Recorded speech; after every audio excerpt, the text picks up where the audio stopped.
27-year-old Maria Santos stood at the doors of the Los Angeles Dance Academy, clutching her worn dance shoes in one trembling hand, while the sounds from inside were breaking her heart. It was a sweltering July evening in 1989, and what should have been the biggest opportunity of her life was about to turn into a complete disaster. "Miss Santos," shouted director Richard Blackstone, his voice dripping with contempt. "This is a professional dance institution. Your child's crying is disrupting our classes. Either silence the child or leave." Maria's 4-year-old son, Carlos, sat in a small chair beside his mother, sobbing from exhaustion. The babysitter had canceled last minute, and Maria had no other choice. "Please, sir," Maria said, her voice shaking. "Just 5 more minutes. The child is tired. He'll fall asleep soon." 5 more minutes? Blackstone laughed, but it was cold and merciless. "Miss Santos, do you understand what this place is? This is the L.A. Dance Academy. This is where Hollywood stars are made. This isn't a social services center for single mothers." The other audition candidates snickered. Maria's cheeks burned with shame. That's when the door opened. A tall, handsome man walked in. Several people recognized him immediately. "Patrick Swayze." "Oh my God, it's really him." Patrick approached Blackstone. "Excuse me, did I walk into the wrong room? Because from what I'm hearing, someone in here is humiliating a mother and her child." Blackstone was surprised, but maintained his arrogance. "Mr. Swayze, this is a private audition. We have professional standards." "Professional standards?" Patrick's voice turned cold. "Since when is judging a mother for her child considered a professional standard?" Maria turned to Patrick. I just want to dance for my son." Patrick knelt down, making eye contact with little Carlos. "Hello there, buddy. What's your name?" "Carlos," the child whispered. "Carlos, that's a beautiful name. Do you like watching your mama dance?" Carlos nodded. Patrick stood up and looked at Blackstone. "I want to see this lady dance." "Mr. Swayze, that's not possible. Our rules." "Your rules?" Patrick's voice carried authority. "I'm Patrick Swayze, and I want this woman to dance." Maria's heart was racing. "But Carlos will sit with me," Patrick said, smiling at the child.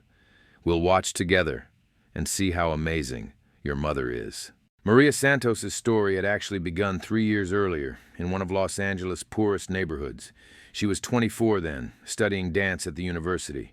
Her dream was simple but huge, to become a professional dancer. "Maria, you're very talented," her dance teacher, Professor Williams, had told her. "But talent alone isn't enough in this business. The industry is extremely competitive." Maria was determined. "Professor, I'm going to make it in this business. Dance isn't just a hobby for me. It's life." Then she met Roberto, handsome, charming, a man with big dreams.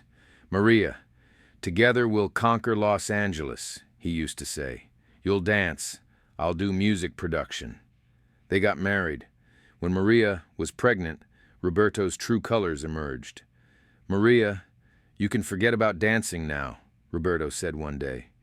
"You're going to be a housewife. You're going to take care of Carlos." "But Roberto, my dream..." "Your dream? Now your dream is to be a mother to this child." When Carlos was born, Roberto changed completely. He spent less time at home, came back late at night. "Where are you, Roberto?" Maria had asked one evening. "Work, Maria, work. You wouldn't understand." But Maria understood. Roberto was seeing another woman. One night, Roberto didn't come home. The next morning, he left a note. "Maria, I wasn't made for this family life. Take good care of Carlos." Maria cried. That morning. But in the afternoon, she looked at herself in the mirror and spoke with determination. "You're a strong woman, Maria. You'll give Carlos a good life." At the L.A. Dance Academy, with Patrick's support, Maria stepped onto the stage. Carlos sat next to Patrick, watching his mother curiously. "What will you be dancing, Miss Santos?" Blackstone asked, still condescending. "Tango," Maria said. "La comparsita." "Tango?" One student giggled. Without a partner?" Maria smiled. Tango isn't just a partner dance. It's a passion dance, and my passion is giving my son a better future. When the music began, Maria transformed. She was no longer that tired, struggling single mother. She was an artist who could speak through music. Every movement told a story. The pain of separation, loneliness, but also hope. Every gesture of her hands, every step of her feet, reflected a mother's struggle for her child. Patrick was mesmerized. This woman isn't just dancing, he murmured to himself. She's telling her life story. Carlos was seeing his mother like this for the first time. His little mouth hung open, completely enchanted. Even Blackstone was watching silently. His arrogant expression slowly turned to amazement. When the music ended, the room was silent. Then Patrick began to applaud. Slowly, everyone joined him. "Bravo, Maria," Patrick said, standing up. "That wasn't just dance, that was art." But Blackstone was uncomfortable with Patrick's praise. His ego was wounded. "Very nice, Miss Santos," he said, that coldness still in his voice. "But emotion is different from professional dance. You know that this industry requires accepting certain realities." "What realities?" Patrick asked. Blackstone turned to Maria. "Miss Santos, you're 27 years old. Starting at this age in the dance world is difficult, especially for someone in your situation." "My situation?" Maria's voice rose. "Yes, single mother, child responsibilities, financial difficulties. This industry can't carry those burdens." Patrick was furious. "Mr. Blackstone, what are you saying?" "I'm telling the truth. Miss Maria is very talented, but let's be realistic. Which producer, which choreographer would give a single mother a chance? What happens if the child cries during rehearsals? Who will watch the child during tours?" "Enough!" Patrick shouted. "Mr. Blackstone, you're not just rude, you're ignorant too." The room fell silent. Everyone was wondering what Patrick would do next. "Maria," Patrick said, turning to her, "what do you think about what this man just said?" Maria wiped her tears and answered, "I don't know, Mr. Swayze. Maybe he's right. Maybe I'm fooling myself." "Are you fooling yourself?" Patrick stepped closer. "Did you see what you just did here? You didn't just dance, Maria. You spoke to our souls." Patrick extended his hand to Maria. "Maria, would you dance with me?" I don't know." "Trust me." Maria took Patrick's hand. In that moment, she felt an electrical connection. This wasn't just two dancers meeting. This was two souls connecting through music. Patrick put Unchained Melody on the sound system. "This song is special," he said. "It's the first song I danced to with my mother." "Your mother?" "Patsy Swayze. She was my first dance teacher, and she taught me the most important lesson about dance." "What was that lesson?" "Dance isn't about technique. Dance is about souls communicating." When the music began, Patrick and Maria were in perfect harmony. Patrick strong and supportive, Maria graceful and passionate. But most importantly, they were both telling a story together.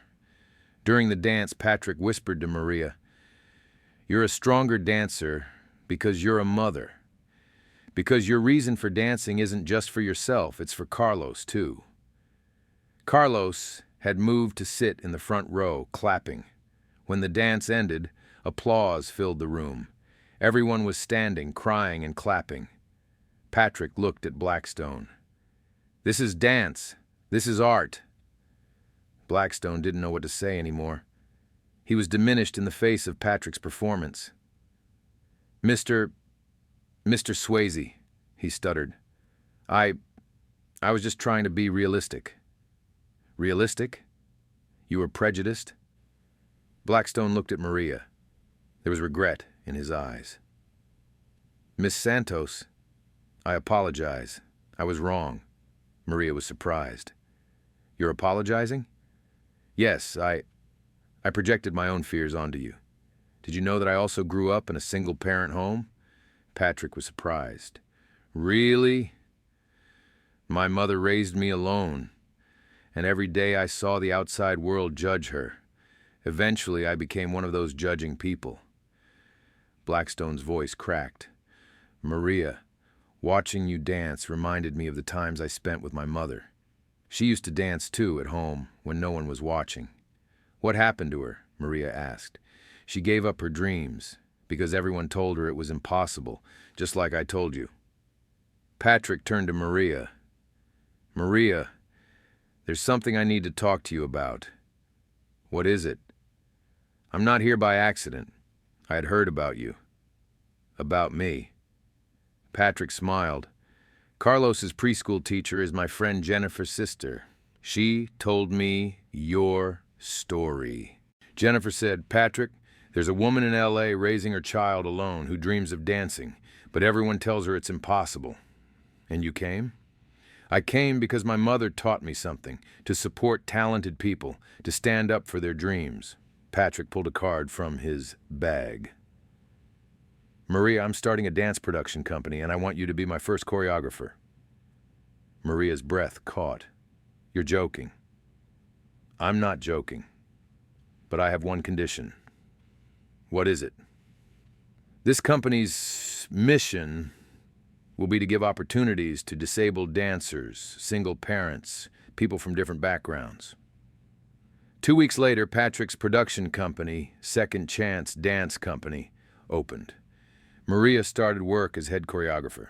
The first project was Mothers in Motion, a show telling the stories of single mothers through dance. Patrick, Maria had said during the first rehearsal, I might not be able to handle this. Why? Because these women trust me. What if I fail?